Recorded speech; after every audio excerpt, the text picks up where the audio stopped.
সহ এই টিমকে আমরা আজকে প্রধানমন্ত্রীর একটি নির্দেশনা বাস্তবায়ন করার জন্য,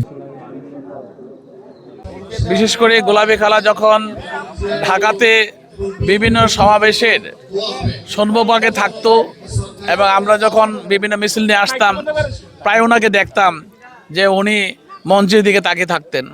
অনেক সময় আমরা দেখতাম যে স্ক্রিনে বক্তব্য হচ্ছে আমাদের চেয়ারপারসন তারেক রহমান সাহেবের, কিন্তু উনি অত্যন্ত মনোযোগ দিয়ে স্ক্রিনের সামনে বসে বসে উনি দেখছেন।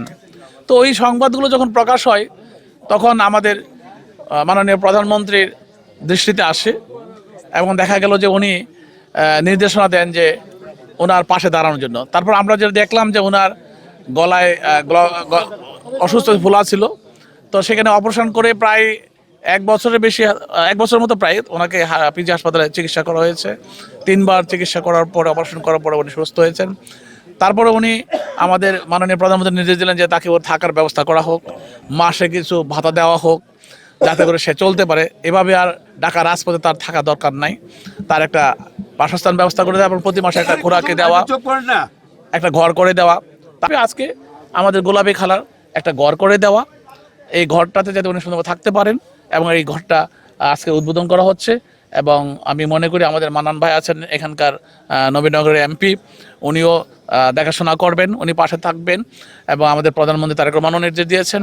আমি মনে করি এইভাবে আমরা যদি কাজ করতে থাকি, আমরা বিএনপি পরিবার অতীতে যেভাবে করেছি বিরোধী দল থাকা অবস্থায় বা হরতাল, নির্যাতন, নিপীড়ন, ক্ষোধের মধ্য দিয়ে, মানে অত্যাচারিত জীবনের মধ্য দিয়ে, আর এখন তো সরকার এসেছে, আমরা অবশ্যই আরো বড় পরিসরে কাজ করবো। Thank you. আমরা বার্তা দিতে চাচ্ছি, কথাটা এরকম নয়। আমাদের দল একটা সংগঠন আছে, একটা মানবিক সংগঠন, বাংলাদেশ জাতীয়তাবাদী পৃষ্ঠপোষকতায় আমার প্রিয় নেতা জনাব তারেক রহমানের পৃষ্ঠপোষকতায় আমরা বিএনপি পরিবার নামে একটি সংগঠন আছে। তারা এইসব মানবিক কাজে লিপ্ত, মানবিক কাজে তারা ব্যস্ত থাকেন। যেখানে মানুষ নিগৃহীত, নিপীড়িত, অসহায় মানুষ, তাদের পাশে গিয়ে তারা দাঁড়ান।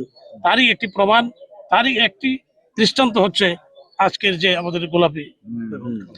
এই উনি যখন ওনাকে এই রাস্তা থেকে ওনাকে চিকিৎসার জন্য হাসপাতালে নেওয়া হয়, তখন কিন্তু বিএনপি সরকারে ছিল না। আমাদের প্রিয় নেতার জন্য তারেক রহমান প্রধানমন্ত্রী ছিলেন না, উনি ছিলেন লন্ডনে। লন্ডনে বসে থেকেই তিনি নির্দেশ দিয়েছেন যে এই গোলাপী বেগমের পাশে দাঁড়ানোর জন্য। আজকে আমাদের এই যে আমরা বিএনপির পরিবার যে ওনার পাশে দাঁড়িয়েছেন, আমার নবীনগরের একজন অসহায় এই বৃদ্ধ নারীর পাশে দাঁড়িয়েছেন, সেজন্য আমি ব্রাহ্মণবাড়িয়া 5 নবীনগরের সর্বস্তরের জনসাধারণের পক্ষ থেকে আমি আমার প্রিয় নেতা জনাব তারেক রহমানকে আমি ধন্যবাদ জানাই, শুভেচ্ছা জানাই। পাশাপাশি আমরা বিএনপি পরিবার যে সংগঠন, সেই সংগঠনকে আমি অভিনন্দন ও শুভেচ্ছা জানাচ্ছি। আমি আশা করি এমনি ভাবে আমাদের বিএনপি পরিবার যে সংগঠনটি সারা বাংলাদেশে একে একে এই বিভিন্ন মানুষের, অসহায় মানুষের পাশে কাজ করে তারা কাজ করতে থাকবে, এটা চলমান থাকবে, এই আশাবাদ ব্যক্ত করি আমার বক্তব্য শেষ করছি। এর বাইরে আমি একটা কথা বলি, আপনারা আমাদের একটু বলে রাখি, সেটা হচ্ছে যে এই যে ঘর তৈরি হচ্ছে, এই ঘরটা কিন্তু প্রথম না। আমরা এর আগে ফেনীতে শহীদ মাসুদের পরিবারকে আমরা বাড়ি দিয়েছি এবং নতুন ভাবে শহীদ হারুনের পরিবারকে বাড়ি দেওয়া কাজ চলমান। এছাড়া নীলফামারীতে বাড়ি দিয়েছি শহীদ রব্বানী পরিবারকে। এছাড়া বিভিন্ন যারা শহীদ হয়েছে বিগত সময় ফ্যাসিস্ট আমলে, তাদের পরিবারের মেয়েদের বিয়ে দেওয়া, যেমন সাতক্ষীরায় 2টা মেয়ের বিয়ে দিয়েছি, ফেনীতে একটা মেয়ের বিয়ে দিয়েছি, ঠিক আছে। এছাড়া চিটাগাঙে আমরা গিয়েছি মেয়ের বিয়ে দিতে, কক্সবাজার মেয়ের শহীদ পরিবারের মেয়ের বিয়ে দিতে গেছি, এবং বিভিন্ন ভাবে আমরা প্রায় 200 পরিবারকে আমরা হচ্ছে যে যারা শহীদ হয়েছে, গুম হয়েছে, তাদের পরিবারের বাচ্চাদের পড়াশোনার বিষয়ে আমরা প্রত্যেক মাসে মাসিক বৃত্তি ব্যবস্থা করেছি। আর এইভাবে আমরা সারা বাংলাদেশেই কাজ করে যাচ্ছি।